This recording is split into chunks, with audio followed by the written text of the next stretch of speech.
Humentong patnubay at gabay ng magulang ang kailangan. Maaaring may masiselang tema, lengguwahe, karahasan, sexual, horror o droga na hindi angkop sa mga bata.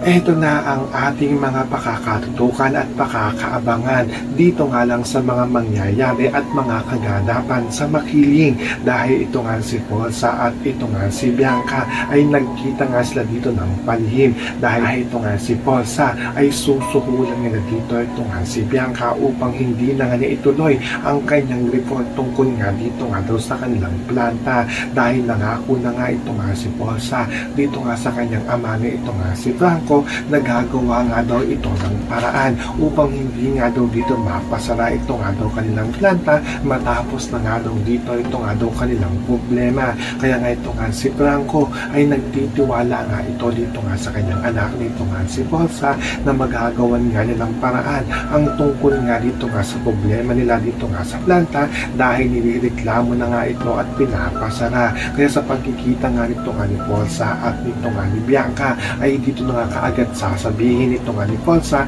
na magbibigay nga daw sa 2 milyon, pero mananahimik na nga daw sa dito at hindi na nga niya dito itutuloy ito nga daw kanyang report. So pakakaabangan nga natin dito ang pakikipagkita nito nga ni Bianca dito nga kay Polsa. Yan ang ating mga pakakatutukan at makakaabangan dito nga lang sa Makiling.